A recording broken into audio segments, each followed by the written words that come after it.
നമ്മൾ ബുംല പാസിൽ നിന്നും യാത്രയാവുകയാണ് ആഘോഷ തിമിർപ്പുകൾക്ക് ശേഷം. ഇനി നമ്മൾ പോകുന്ന മധുരൈ ലേക്കിലേക്കാണ്. മധുരൈ ലേക്ക്, സംഗസർ ലേക്കിലേക്കാണ് നമ്മൾ പോകുന്നത്. മധുരൈ എന്നത് വിളിപ്പേരാണ്. അപ്പോൾ നമുക്ക് അങ്ങോട്ട് പോകാം.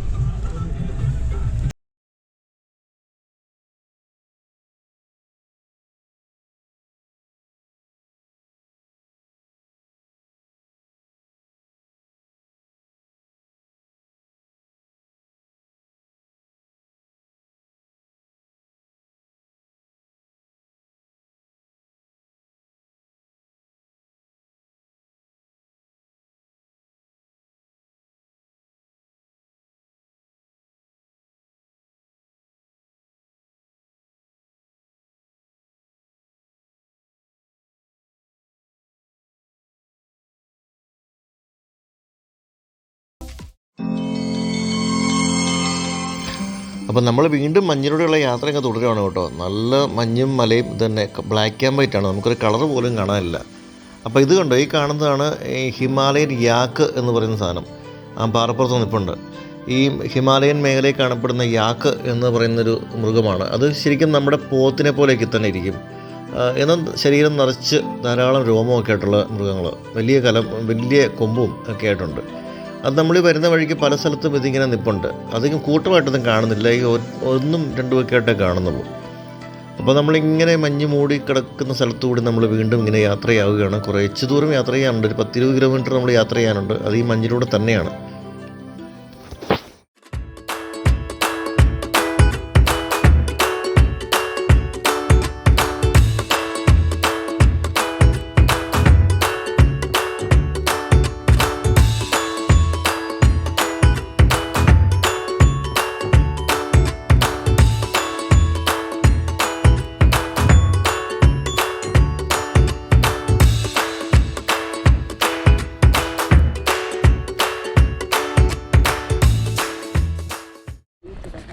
അപ്പോൾ നമ്മൾ പറഞ്ഞ സ്ഥലത്താണ് മധുരൈ ദീക്ഷിത് ഡാൻസ് ചെയ്ത സ്ഥലത്തെത്തി. മധുരൈ ലേക്കിലെത്തി. ശുങ്കാത്സർ, വെൽക്കം ടു ശുങ്കാത്സർ എന്നാണ്. ശുങ്കാത്സർ എന്നാണ് ഈ സ്ഥലത്തിൻ്റെ ശരിക്കുള്ള പേര്. ഈ മധുരൈ ദീക്ഷിത് ഒന്ന് ഡാൻസ് ചെയ്ത് പോയ പിന്നെ മധുരൈ ലേക്കിന് പേരായി. ഇപ്പോൾ നമ്മൾ കുറേ ദൂരം യാത്ര ചെയ്തു കേട്ടോ. ബുംല പാസിൽ നിന്നും കുത്തനെ ഇറങ്ങിയാണ് വരുന്നത്. അവിടെ നിന്ന് ഇറക്കി താഴോട്ട് വന്ന് നമ്മൾ താഴേക്കെത്തി. ഇവിടെയും മൂടൽ മഞ്ഞാണ്. അപ്പോൾ ഇതിലേക്കാണ് നമ്മൾ പോണത്.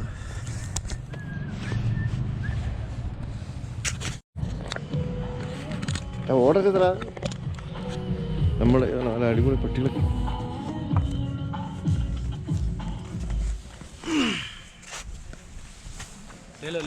ഓക്കെ देखो, ഇവിടുത്തെ പട്ടികളെ കാണാം. നല്ല വെറൈറ്റി പട്ടികളാണ്, നല്ല രോമങ്ങളൊക്കെ ആയിട്ട്. അവൻ കണ്ടു പരിചയത്തിൽ വാലായിട്ടത് നല്ല രസമുണ്ടല്ലേ. എൻ്റെ കാലിലെന്തോ ഫ്രണ്ട് കൈക്ക് എന്തോ പ്രശ്നമുണ്ട് കേട്ടോ. എന്തോ മേലേക്കുണ്ടോ ഒരു വാലക്കാട്ടി കാണിക്കുന്നുണ്ട്. വേറെ ഒരുപാട് പട്ടികളുണ്ട് കേട്ടോ. നല്ല നിറയെ രോമമൊക്കെ ആയിട്ടുള്ള അടിപൊളി പട്ടി. വേറെ ഒരുപാട് പേര് ഇവിടെ കുറേ എണ്ണമുണ്ട്. ഇത് തണുപ്പത്ത്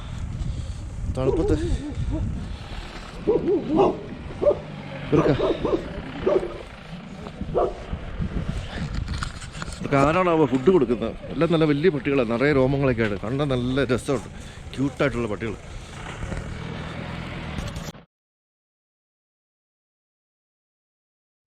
അങ്ങനെ നമ്മൾ മധുരൈ ലേക്കിലേക്ക് എത്തി. ഇവിടെ നല്ല സ്റ്റൈലായിട്ടുണ്ട് കേട്ടോ. നല്ല ചെറിയൊരു പാർക്ക് പോലെയൊക്കെ ഉണ്ട്. മൊത്തം ഒരു വെയിലൊക്കെ വെച്ച് രണ്ടുപേരും അവിടെ കളിക്കുന്നുണ്ട്. ഇവിടെ ഒരു വലിയ നടപ്പാലമൊക്കെ കാണുന്നുണ്ട് കേട്ടോ. ചെറിയൊരു പുഴയാണ്. പുഴയുടെ മുകളിലൂടെ ഒരു തടിപ്പാലമാണേ. നമുക്ക് അതിലൊന്ന് പോയി നോക്കാം. പിന്നെ ഇവിടുത്തെ ഒരു സിഗ്നേച്ചർ സാധനമാണ് കേട്ടോ ഈ ടിബറ്റൻ ഫ്ലാഗ്. ഇവിടെ മുഴുവനുണ്ട്, എവിടെ നോക്കിയാലും ഉണ്ട്. ഇവിടെ വന്നപ്പോൾ അത് തന്നെ അവസ്ഥ. പിന്നെ ഇവിടുത്തെ ഈ ബ്ലാക്ക് ആൻഡ് വൈറ്റിൽ ഒരു കളറ് കാണാൻ പറ്റുന്നത് മാത്രമാണ് കേട്ടോ. ഇവിടെ മുഴുവൻ നല്ല ഭംഗിയായിട്ട് ഇത് ഈ പാലത്തിൻ്റെ സൈഡിൽ മുഴുവൻ തോരണമുണ്ട്. ഇപ്പം നമ്മൾ ചെറിയ തടിപ്പാലത്തിലൂടെ അങ്ങ് പോകാം. ഒരു കൈവരിയൊന്നുമില്ല, വലിയ കാഴ്ചയൊന്നുമില്ല കേട്ടോ. ചെറിയൊരു പുഴ പോലത്തെ ഒഴുക്കമുള്ളൂ. ഇതിലേക്ക് കടന്നങ്ങ് പോകാം. അപ്പുറത്തൊരു ചെറിയൊരു ഒരു വീട് കാണുന്നുണ്ട്. അത് മൊത്തം തടി കൊണ്ടുള്ളതാണ് കേട്ടോ. നമുക്ക് നോക്കാം ഇതെന്താ ഇവിടെ ഉള്ളതെന്ന്. എന്താ മൊത്തം തടി കൊണ്ടൊക്കെ പണിതൊരു ചെറിയ ഒരു വീട്. വെള്ളം കുറവാണ്, നമ്മൾ ലേക്കിലോട്ട് എത്തി കേട്ടോ. വെള്ളം തീരെ കുറവാണ്. ഇവിടെ ഒരു ചെറിയ ബോട്ടൊക്കെ കെട്ടിയിട്ടിട്ടുണ്ട്. നിറയെ മരക്കുറ്റികളൊക്കെ കാണുന്നുണ്ട് കേട്ടോ. നമ്മുടെ തേക്കടിയിൽ ചെല്ലുന്ന പോലെ നിറയെ മരക്കുറ്റികളാണ്. ഒരു ദൂരവീക്ഷണം കിട്ടുന്നില്ല കേട്ടോ, ഭയങ്കര മഞ്ഞ.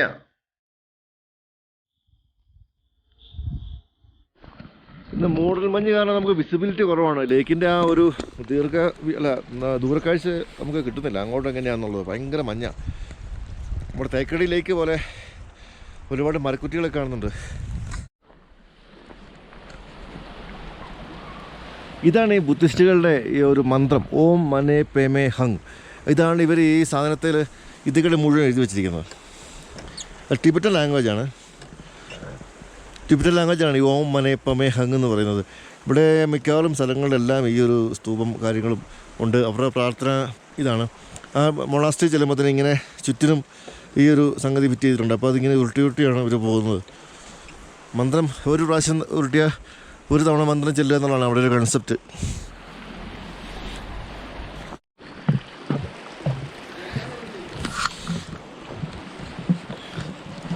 ഇവിടെ ഫോട്ടോ എടുക്കാൻ വേണ്ടി ഒരുപാട് പോകുന്നുണ്ട്. അടിപൊളി സ്ഥലങ്ങൾ ഇഷ്ടം പോലെ ഉണ്ട്. എവിടെ പിടിച്ചാലും നല്ല ഉഗ്ര സീനറിയാണ്. ഇതിപ്പോൾ ഒരു ചെറിയ ഒരു ഹട്ട് പോലത്തെ ഒരു സാധനം, ഒരു പാലമൊക്കെ പണിത് ഇങ്ങനെ ഹട്ട് പോലെ ഒരു സാധനം വെച്ചിട്ടുണ്ട്. ഫോട്ടോ എടുക്കാനും നമുക്ക് ഈ കാഴ്ചകൾ കാണാനൊക്കെ ഭയങ്കര രസമുണ്ട്. ഈ അരുണാചൽ പ്രദേശിലെ ബ്യൂട്ടി എന്ന് പറഞ്ഞു കഴിഞ്ഞാൽ പിന്നെ പറഞ്ഞാലും മനസ്സിലായില്ല. നിങ്ങൾക്ക് കാണുമ്പോൾ മനസ്സിലാവുമല്ലോ അല്ലേ? അതുപോലത്തെ ബ്യൂട്ടിയാണ്. എവിടെ പിടിച്ചാലും ബ്യൂട്ടിയുടെ ഒരു സ്വിറ്റ്സർലൻഡിൻ്റെ അപ്പുറത്തെ ലുക്കാണ്. പക്ഷേ ഒരു പ്രശ്നം എന്ന് വെച്ചാൽ ഒത്തിരി ദൂരം യാത്ര ചെയ്യണമെന്നൊരു പ്രശ്നമുള്ളൂ. ഇപ്പം തന്നെ നമ്മൾ ഒത്തിരി ദൂരം മാത്രമല്ല, ഒരു 30 കിലോമീറ്റർ യാത്രയാണെങ്കിൽ ഒരു 2 മണിക്കൂർ വേണം, 1.5-2 മണിക്കൂറൊക്കെ വേണം. കാരണം അത് മലയാണ്, ദുർഘടമായ വഴിയാണ്. ഇപ്പം നമ്മൾ തന്നെ പോയത് ബുംലപാസിൽ പോയത് സൈലോയിലാണ് പോയത്. അപ്പോൾ ഒരു കറക്റ്റ് 10 അടി വീതി പോലത്തെ വഴിയിലാണ് കുറേ ദൂരം ഉള്ളത്. വലിയ വണ്ടി കയറി പോകില്ല, ബൈക്കുകാരൊന്നും കയറ്റി വിടത്തില്ല. ഒരുപാട് പേര് ബൈക്കേഴ്സ് വരുന്നുണ്ട്. ബൈക്കേഴ്സ് ഇവിടെ എത്തിയിട്ടുണ്ട്, പക്ഷേ മുകളിലേക്ക് കയറ്റി വിടത്തില്ല. 15,000 മുകളിൽ ഫീറ്റ് ഉയരത്തിലാണ് അവിടെ ആ സ്ഥലം. പക്ഷെ ഇവിടെ കുഴപ്പമില്ല, ഇവിടെ പ്രശ്നമില്ല. ഒരുപാട് പേര് വരുന്നുണ്ട്. ഇന്നലെ നമ്മളൊരു പയ്യനെ കണ്ടിരുന്ന നാരായണൻ എന്ന് പറഞ്ഞൊരു പാർട്ടി, പാലക്കാട് നിന്ന് പോകുന്ന ഒരുത്തൻ, പിന്നെ ഒരു രാംജു വൈഫും കൂടെ ഇറങ്ങിയിട്ട് ഇങ്ങനെ 3 മാസത്തോളമായിട്ട് നവംബർ 14 പോകുന്നതാണ് അവർ. അപ്പോൾ ഒരു 3 മാസത്തിന് മുകളിലായി ഇതിലൊക്കെ ഇങ്ങനെ കറങ്ങിക്കൊണ്ടിരിക്കുക. അപ്പോൾ എക്സ്പ്ലോർ ചെയ്യാൻ പറ്റിയ ബെസ്റ്റ് സ്ഥലമാണ്. കാശ്മീരിലൊന്നും ഞാൻ പോയിട്ടില്ല, പക്ഷേ കാശ്മീർ പോയത് പറയുന്നത് അതിലും നല്ല എക്സ്പീരിയൻസ് ഇവിടെയാണെന്ന് പറയുന്നുണ്ട്. കാശ്മീർ പോകണം കേട്ടോ, ഇനിയും കാശ്മീരും പോകണം. നാട്ടിലെ മലയൊക്കെ കണ്ടിട്ട് ഒന്നും അല്ലാതായി. ഇനിയിപ്പോൾ അതൊക്കെ നമുക്ക് വെറും ആനമയിലൊട്ടകം എന്ന് പറഞ്ഞാൽ ചെറുതായി ഇപ്പോൾ ഇവിടുത്തെ മലയാണ് മല, കംപ്ലീറ്റ് മലയല്ലാണ്ട് സ്ഥലം കാണാൻ പറ്റുന്നില്ല. പക്ഷേ ഞാൻ നമ്മുടെ ഡ്രൈവറോട് ചോദിച്ചപ്പോൾ പറഞ്ഞു ഇറ്റാനഗറിലൊക്കെ അത്യാവശ്യം നല്ല നിരപ്പുള്ള സ്ഥലങ്ങളാണ്. ക്യാപിറ്റൽ സിറ്റിയാണ് ഇറ്റാനഗർ. അപ്പോൾ നമ്മളങ്ങോട്ട് പോകുന്നില്ല, നമ്മൾ ശരിക്കും പറഞ്ഞാൽ മേളിലേക്ക് ഇവിടെ ഒരു ചെറിയ കഫറ്റീരിയ ആണ്. ചായ കിട്ടുമോ നോക്കാം.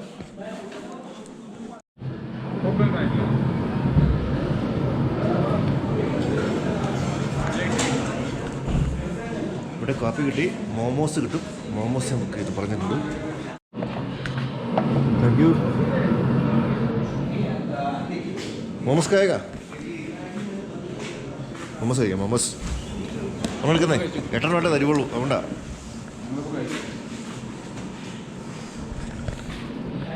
മോമോസ് മേടിച്ചിട്ടുണ്ട്, നല്ല ചൂട് കാപ്പി.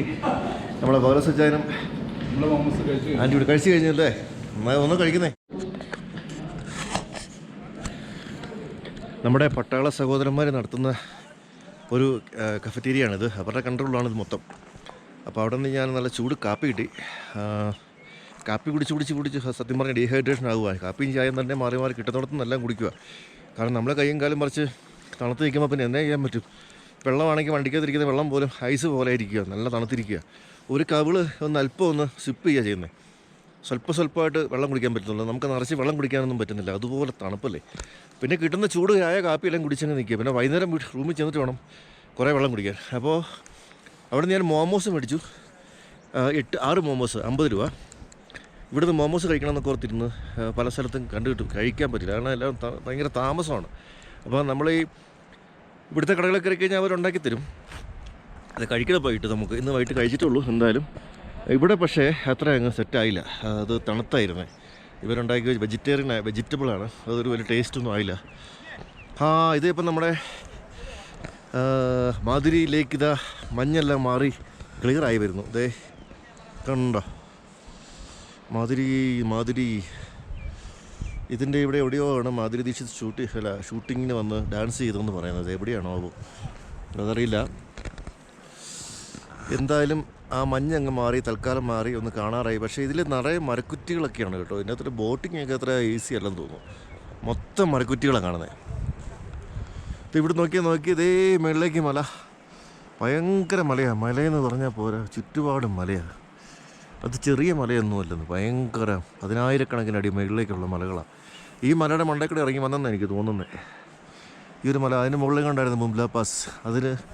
അത് ചുറ്റിക്കറങ്ങി ഇറങ്ങി നമ്മൾ താഴെ വന്നിട്ടാണ് ഇപ്പോൾ ഈ താഴ്വരയിൽ എത്തി ഇവിടെ ഈ മാധുരി ലേക്കിലോട്ട് എത്തിയത്.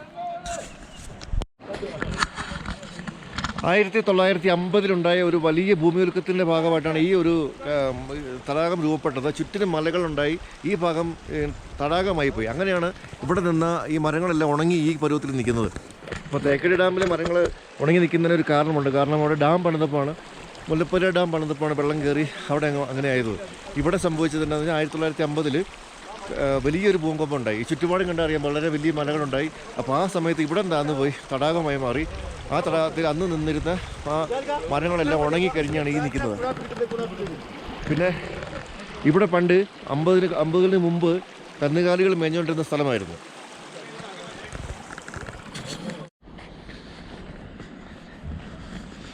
ശരിക്കും ഈ ലേക്കിൻ്റെ ഒരു കാലാവസ്ഥ ഉണ്ടല്ലോ, മാധുരി ദീക്ഷിതിൻ്റെ ഡാൻസിങ്ങിലെ മുഖത്തെ ഭാവങ്ങൾ മാറുന്ന പോലെയാണ്. പെട്ടെന്ന് മാറി വരുന്നത്. എന്ന് വെച്ചാൽ നമ്മൾ ആദ്യം വന്നപ്പം ഐസ് മൂടി, മഞ്ഞ് മൂടി, ഒരു രക്ഷയില്ലായിരുന്നു. അത് കഴിഞ്ഞ് പെട്ടെന്ന് മഞ്ഞ് മാറി ക്ലിയറായി. ഇതേ ഇപ്പം വീണ്ടും മഞ്ഞ് മൂടി, ഭയങ്കര മഞ്ഞാണ്, ഒരു രക്ഷയില്ല. കണ്ണ് നേരിട്ട് കാണാൻ പറ്റാത്ത പോലെ മഞ്ഞായി.